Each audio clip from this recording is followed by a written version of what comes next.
Hello everyone, स्वागत है आपका एडवांस क्लासेस में। हम लोग क्लास 10th के वेरी मोस्ट इम्पॉर्टेंट साइंस के क्वेश्चन सॉल्व करेंगे आज, जो कि आगामी बोर्ड परीक्षा 2025 के लिए मोस्ट इम्पॉर्टेंट हैं। तो आइए शुरू करते हैं। ये देखिए क्वेश्चन एक लिखा हुआ है जो कि 4 नंबर में आता है, कई बार पूछा गया है और मोस्ट इम्पॉर्टेंट है।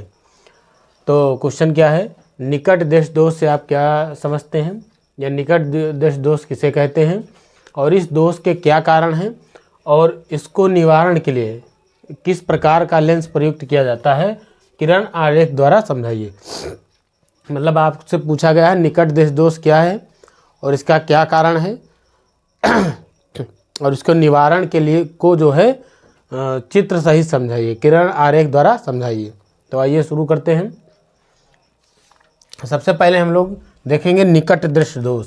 सबसे पहले इसकी परिभाषा समझते हैं कि निकट दृश्य दोष क्या है, क्योंकि ये पूरा इतना आएगा तो 4 या 6 नंबर में आएगा। और कभी कभी क्या होता है, निकट दृश्य दोष से आप क्या समझते हैं, ये जो है 2 नंबर में भी आ जाता है। तो इसलिए सबसे पहले इसकी परिभाषा समझेंगे। अब देखें निकट दृश्य दोष से आप क्या समझते हैं। तो इसका निकट दोष क्या होता है कि इस दोष से पीड़ित व्यक्ति में निकट की वस्तुएं साफ दिखाई देती हैं परंतु दूर की वस्तुएं साफ नहीं दिखाई देती हैं। ठीक है। अब देखिए यहाँ पर लिखा है निकट दृश्य दोष, तो इसको कंफ्यूज न होना। इसमें हमको यही समझ में आता है कि दोष निकट का है तो निकट की साफ नहीं दिखेंगी, लेकिन इसमें उल्टा होता है। दोष कैसा है, निकट दृश्य दोष, तो निकट की ही साफ दिखेंगी और दूर की साफ नहीं दिखेंगी। तो निकट दृश्य दोष क्या होता है कि इस दोष से पीड़ित मनुष्य को निकट की वस्तुएं साफ दिखाई देती हैं परंतु दूर की वस्तुएं साफ नहीं दिखाई देती हैं। इस दोष से पीड़ित व्यक्ति को निकट की वस्तुएं साफ दिखाई देती हैं परंतु दूर की वस्तुएं साफ नहीं दिखाई देती हैं। अब देखिए जो स्वस्थ मनुष्य, जो स्वस्थ आँख होती है, यानी अगर आँख में कोई दोष नहीं है तो स्वस्थ नेत्र का जो निकट बिंदु होता है वो 25 सेंटीमीटर पर होता है और दूर बिंदु जो होता है वो अनंत पर होता है।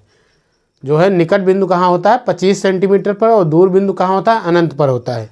तो निकट की वस्तुएं इसमें क्या होती हैं, साफ दिखाई देती हैं और दूर की वस्तुएं साफ नहीं दिखाई देती हैं। अब इसके क्या कारण हैं, इसके कारण देखेंगे। इस दोष के निम्न 2 कारण हैं। इस दोष के निम्न 2 कारण हैं। कितने कारण हैं, 2 कारण हैं इस दोष के लिए।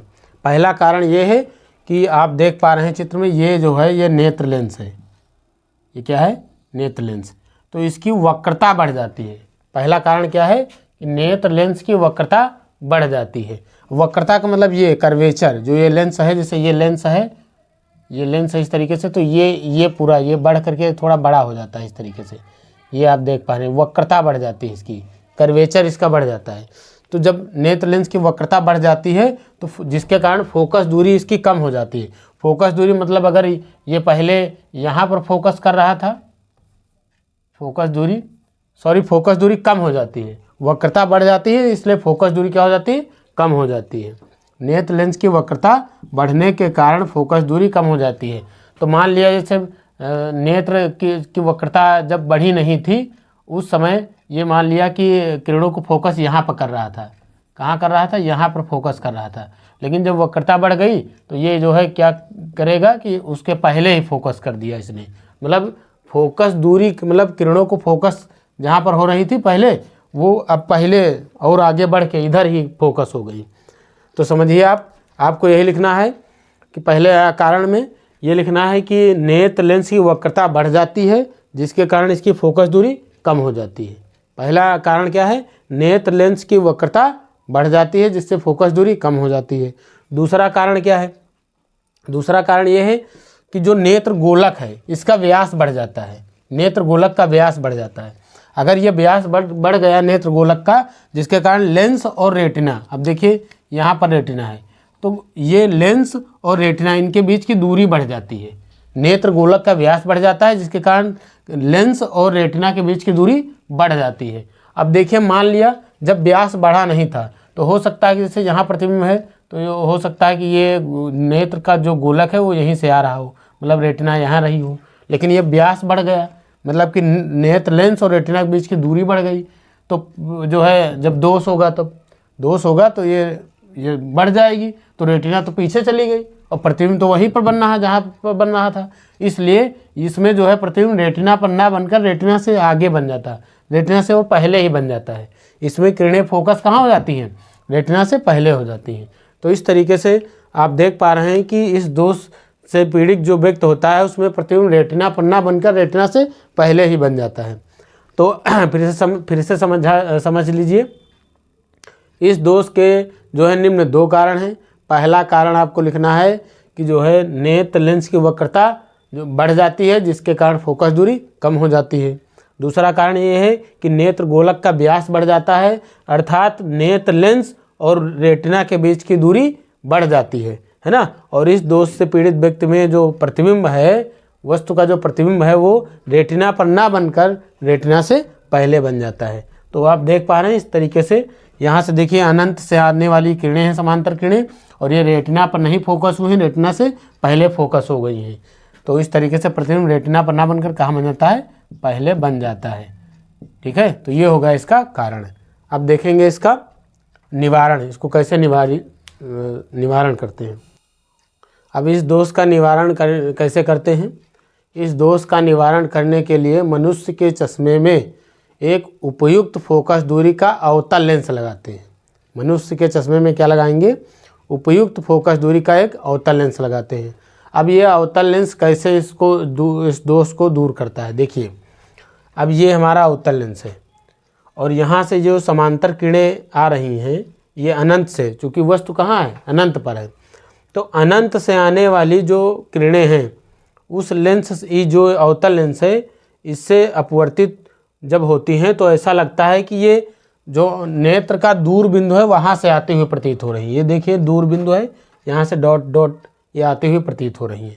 अब ये लेंस जो है यहाँ से किरणों को अपवर्तित करेगा और नेत्र लेंस पर जाके पड़ेंगी किरणें, जिसके कारण ये नेत्र लेंस सीधे कहाँ पर आके किरणों को फोकस करेगा? रेटिना पर, और रेटिना पर प्रतिबिंब बन जाएगा। तो दूर स्थित वस्तु का प्रतिबिंब कहाँ बन जाएगा? रेटिना पर प्राप्त हो जाएगा। तो इस तरीके से आप देख पा रहे हैं कि कैसे अवतल लेंस का उपयोग करके हम लोग जो है दूर स्थित वस्तु का प्रतिबिंब जो है कहाँ बना दिया जाता है? रेटिना पर बन जाएगा। तो इस दोष को दूर करने के लिए मनुष्य के चश्मे में उपयुक्त फोकस दूरी का अवतल लेंस लगाया जाता है। आप इसको याद रखिएगा क्योंकि बहुविकल्पी प्रश्न में भी पूछा जा सकता है कि निकट दृष्टि दोष का निवारण करने के लिए मनुष्य के चश्मे में कौन सा लेंस लगाते हैं? तो याद रखिएगा अवतल लेंस लगाते हैं। तो इस तरीके से ये हमारा निकट दृष्टि दोष जो है क्वेश्चन ये कंप्लीट हो गया। और ये पूरा क्वेश्चन 4 नंबर का है, वेरी वेरी इंपॉर्टेंट है। अब हम लोग देखेंगे दूर दृष्टि दोष। तो अगला क्वेश्चन देखते हैं, दूर दृष्टि दोष किसे कहते हैं? यह किन कारणों से होता है? इस दोष के निवारण के लिए किस प्रकार का लेंस प्रयुक्त किया जाता है? किरण आरेख द्वारा समझाइए। यह भी आपका 4 नंबर का क्वेश्चन है, 4 या 6 नंबर में भी कभी कभी पूछा जाता है। तो इस तरीके से जैसे अभी आपने निकट दृष्टि दोष को पढ़ा है उसी प्रकार से हम लोग अब पढ़ेंगे दूर दृष्टि दोष। इसमें सारी चीज़ें निकट की अपोजिट हो जाती हैं। अब दूर दृष्टि दोष पहले हम समझेंगे कि दूर दृष्टि दोष है क्या।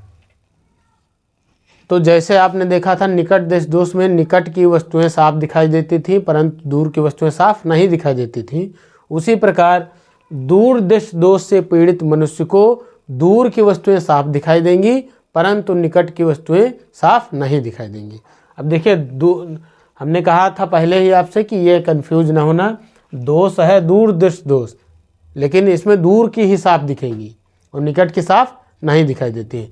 तो आप दूर दृष्टि दोष किसे कहते हैं? तो इतने का आंसर लिखेंगे कि इस दोष से पीड़ित व्यक्ति को जो है दूर की वस्तुएं साफ दिखाई देती हैं परंतु निकट की वस्तुएं साफ नहीं दिखाई देती हैं। ये हो गई परिभाषा दूर दृष्टि दोष की। अब ये किन कारणों से होता है? तो जैसे निकट में 2 कारण थे, सेम 2 कारण यहाँ पर हो जाएंगे, बस उनके उल्टे। जैसे वहाँ पर पढ़ा था निकट में, उन्हीं के उल्टे यहाँ पर दूर दृष्टि दोष के कारण होते हैं। पहला कारण क्या होता है? पहला कारण ये होता है कि जो नेत्र लेंस होता है उसकी वक्रता यहाँ पर क्या हो जाएगी? अब वहाँ पर जो है बढ़ गई थी जिसके कारण फोकस दूरी कम हो गई थी, लेकिन उसका उल्टा यहाँ होगा, यहाँ वक्रता कम हो जाएगी, नेत्र की वक्रता कम हो जाएगी जिसके कारण फोकस दूरी बढ़ जाती है। पहला कारण ये हो गया। दूसरा कारण ये होगा यहाँ पर कि जो नेत्र गोलक है इसका व्यास यहाँ पर क्या हो जाएगा, यहाँ पर इसका व्यास जो है कम हो जाएगा, अर्थात नेत्र लेंस और रेटिना के बीच की दूरी यहाँ पर क्या हो जाएगी, कम हो जाएगी। तो इसके कारण के लिए चित्र बनाते हैं। देखिए जैसे ये हमारा मनुष्य का नेत्र हो गया, इस तरीके से ये नेत्र हो गया, और ये आपका नेत्र लेंस हो गया, ये नेत्र लेंस हो गया। यहाँ पर रेटिना है। अब इसके सामने 25 सेंटीमीटर पर कोई वस्तु रखी है, 25 सेंटीमीटर पर कोई वस्तु रखी है, यहाँ ऑब्जेक्ट रखा है 25 सेंटीमीटर। अब ये किरणें जो है जानी चाहिए कहाँ पर, रेटिना पर, लेकिन ये रेटिना पर नहीं जाएंगी, ये कहाँ पहुँच जाती हैं, रेटिना से पीछे, रेटिना से पीछे फोकस हो जाते हैं, प्रतिबिंब यहाँ बन जाता है इसमें। इस दोष से पीड़ित व्यक्ति में प्रतिबिंब रेटिना पर ना बनकर कहाँ बन जाता है, रेटिना से पीछे बन जाता है, इस तरीके से रेटिना से पीछे। और इस दोष में क्या होता है, जो मनुष्य का निकट बिंदु होता है वो 25 सेंटीमीटर से दूर हो जाता है, 25 सेंटीमीटर से दूरी पर, आगे दूरी पर चला जाता है। तो आप देख पा रहे हैं इसके निम्न दो कारण हैं। पहला कारण फिर से समझ लीजिए, पहला कारण है जी जो ये नेत्र लेंस है इसकी वक्रता इसमें क्या हो जाती है, कम हो जाती है, इसकी वक्रता कम हो जाती है जिसके कारण इसकी फोकस दूरी बढ़ जाती है। पहला कारण ये हो गया। दूसरा कारण ये है कि जो नेत्र गोलक है, नेत्र गोलक, इसका व्यास कम हो जाता है, नेत्र गोलक का व्यास कम हो जाता है, अर्थात रेटिना और नेत्र लेंस इनके बीच की दूरी कम हो जाती है। और इस दोष में क्या होता है, प्रतिबिंब रेटिना पर ना बनकर रेटिना से पीछे बन जाता है।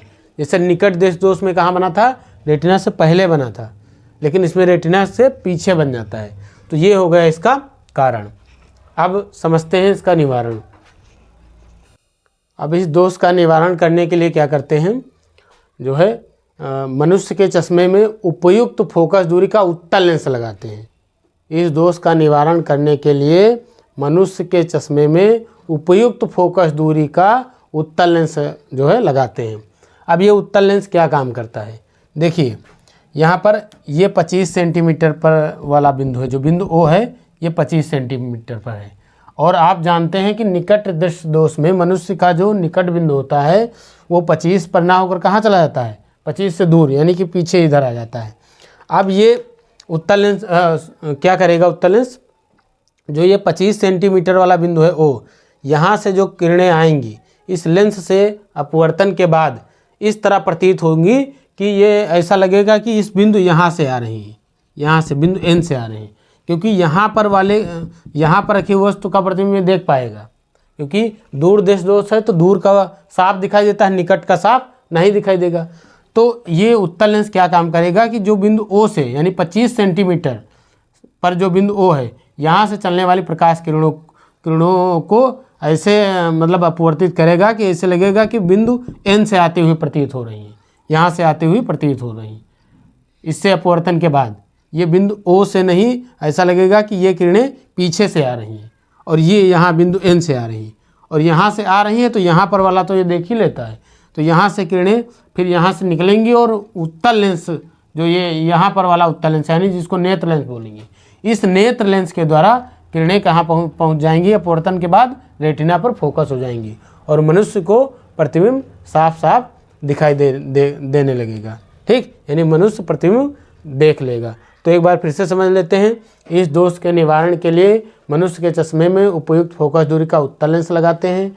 अब उत्तल लेंस द्वारा जो 25 सेंटीमीटर पर जो बिंदु O है यहाँ से चलने वाली प्रकाश की किरणें इस उत्तल लेंस से अपवर्तित होकर के ऐसा लगता है, ऐसा प्रतीत होता है कि बिंदु N से यहाँ से आ रही हैं, यहाँ से बिंदु N से आते हुए प्रतीत होती हैं और ये किरणें फिर नेत्र लेंस द्वारा अपवर्तित होकर के रेटिना पर मिल जाती हैं और रेटिना पर प्रतिबिंब बन जाता है और मनुष्य जो है वस्तु को आसानी से देख लेता है।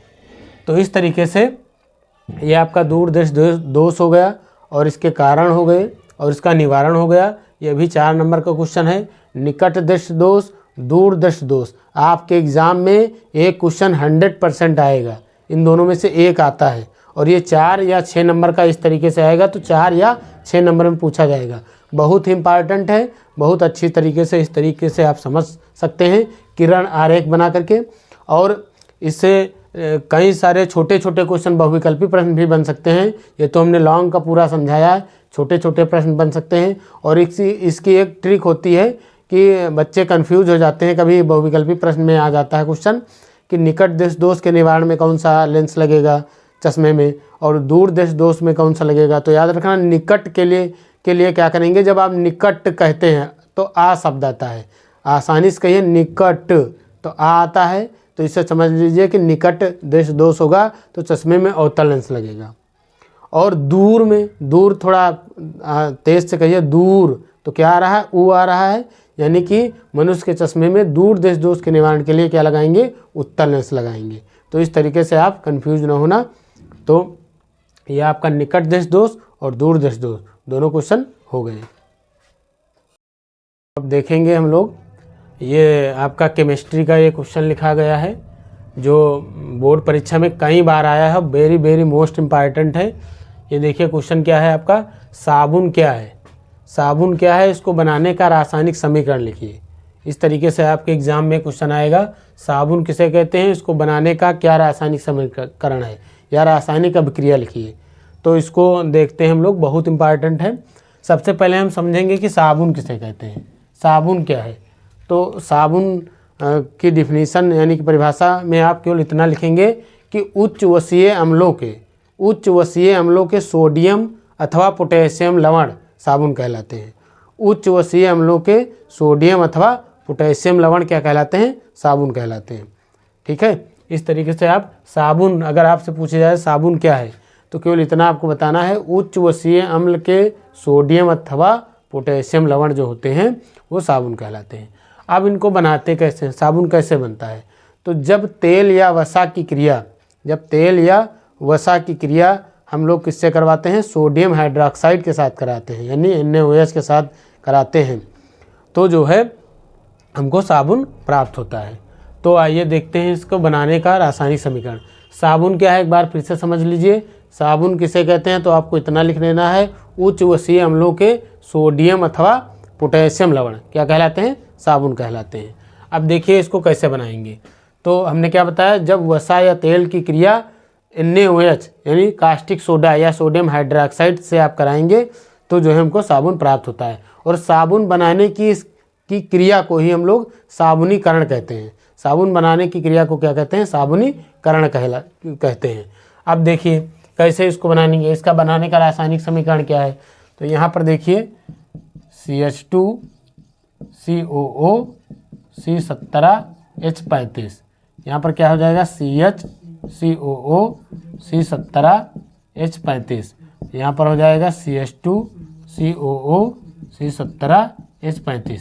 इस तरीके से ये हमारा क्या हो गया, इसको बोलते हैं वसा या तेल, और या फिर इसको बोलते हैं ट्राइस्टेरीन,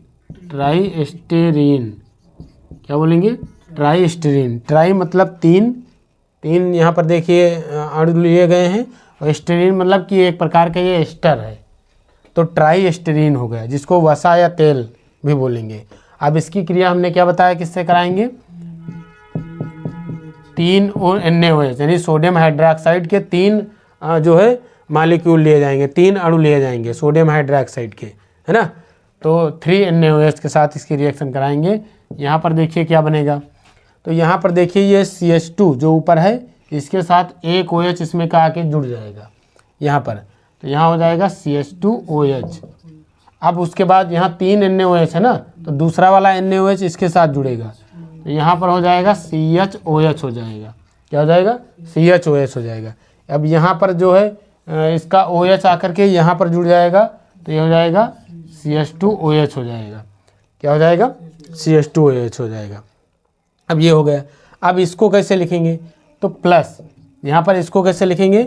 इसको लिखेंगे C17H35, C17H35। ये इसका जो COO है, COO, और यहाँ पर ये जो हमारा सोडियम बचा था ना, सोडियम, तो यहाँ पर इस तरीके से सोडियम जुड़ जाएगा। तो ये चीज़ जो है आप देखिए 1 2 3 बार है, और सोडियम भी यहाँ पर कितने अणु हैं? 3 है। तो यहाँ पर क्या लगा देंगे? 3 लगा देंगे यहाँ पर, है ना। और यही हमारा है जो है ये साबुन है। ये क्या है? साबुन है, ठीक। और इसको बोलते हैं सोडियम सिट्रेट बोलते हैं। इसको हम लोग बोलते हैं सोडियम सिट्रेट। क्या बोलेंगे इसको? Sodium citrate. और यही हमारा साबुन है। ये क्या बना है? ग्लिसरॉल है। ये ग्लिसरॉल है। ये क्या बना है? ग्लिसरॉल। और यहाँ पर ये देखिए क्या है? ये वसा या तेल है, ठीक। और इसको ट्राइस्टीरीन भी बोलते हैं। और ये क्या है? हमारा कास्टिक सोडा है। कास्टिक सोडा कैसे बनी है रिएक्शन, इस तरीके से आप समझ सकते हैं, ठीक। तो ये हो गया हमारा साबुनीकरण, यानी साबुन बनाने की क्रिया। और इस साबुन बनाने की क्रिया को ही हम लोग साबुनीकरण कहते हैं। Very very very most important question है आपका, साबुन क्या है, इसको बनाने का रासायनिक समीकरण लिखिए। इस तरीके से आप इसको 2-3 बार प्रैक्टिस कर लीजिएगा। अब देखिए जो साबुन होता है, साबुन का जो सामान्य सूत्र, अब देखिए यहाँ पर ये साबुन है हमारा, इसका जो सामान्य सूत्र होता है वो होता है RCOONA। क्या होता है? RCOONA। अब ये R क्या है इसमें? ये हाइड्रोकार्बन की लंबी श्रृंखला है। साबुन में क्या होता है? हाइड्रोकार्बन की लंबी श्रृंखला होती है। जैसे यहाँ पर आप देख पा रहे हैं, ये हमारा R है, यहाँ तक का जो पार्ट है वो क्या है? R है, और COONA है ना। तो R के जगह पर का हाइड्रोकार्बन, हाइड्रोकार्बन क्या होते हैं? जो हाइड्रोजन कार्बन से मिलकर बनते हैं।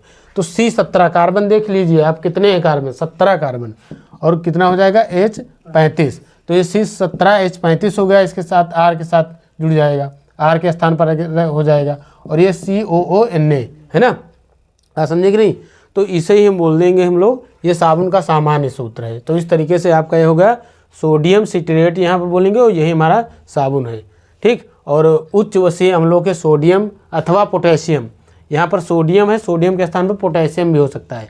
तो उच्च वसीय अम्लों के सोडियम अथवा पोटेशियम लवण साबुन कहलाते हैं।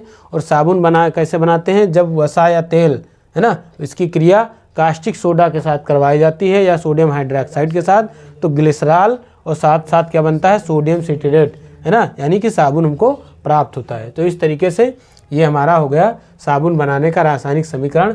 और कैसे बना, यहाँ पर देख पा रहे हैं आप, यहाँ से इसका OH जो है ये यहाँ से ये हट जाएगा, और OH आके यहाँ जुड़ेगा, तो CH2OH हो गया। 3 OH है ना, तो एक OH यहाँ से ये हटेगा, तो इसके साथ जुड़ जाएगा, तो CHOH हो जाएगा। ये निकलेगा यहाँ से, एक OH जो बचा वो इसके साथ जुड़ गया, CH2OH हो जाएगा। अब यहाँ पर देखिए ये 1 2 3 पार्ट हैं, तो यहाँ पर भी 3 से 3 इसके मतलब अणु हो जाएंगे। तो यहाँ पर C17H35 COO उधर कर लेंगे, तो C17H35 COO, और यहाँ पर जो 3 बचे थे सोडियम, ये इनके साथ जुड़ जाएंगे, तो यही हमारा क्या हो जाएगा? साबुन। तो इस तरीके से आप जो है साबुन क्या है, इसको बनाने का रासायनिक समीकरण जो है इस तरीके से आप लिख पाएंगे। और एक क्वेश्चन इसी से रिलेटेड और आता है, साबुन की स्वच्छीकरण प्रक्रिया या मिसल परिकल्पना जो होती है, इसको हम अगले वीडियो में डिस्कस करेंगे। तो इस वीडियो में यहीं तक जो है, बाकी अगले वीडियो में इसको जो इसकी स्वच्छीकरण की प्रक्रिया है उसको देखेंगे। ये क्वेश्चन बहुत ही इंपॉर्टेंट है बेटा, और इस तरीके से आप लोग इसको कई बार देखिएगा वीडियो को, और बहुत महत्वपूर्ण प्रश्न है यूपी बोर्ड की परीक्षा के दृष्टि के लिए। और अगर वीडियो बेटा पसंद आया होगा तो लाइक कर दीजिएगा, कमेंट करिएगा, और वीडियो को कई बच्चों तक शेयर कर दीजिएगा, और चैनल को सब्सक्राइब कर लीजिएगा। ये हमारा चैनल है एडवांस क्लासेज। इस तरीके से आप अगर ये यूट्यूब पर सर्च करिएगा, ये आप यूट्यूब पर @एडवांस क्लासेज 0 ये भी सर्च कर सकते हैं। इस जो है इसको सर्च करने पर भी चैनल आ जाएगा। और एडवांस क्लासेज यहाँ पर कोई गैप मत देना, यहाँ पर 0 हो जाएगा। तो चैनल को सब्सक्राइब कर लीजिएगा। धन्यवाद।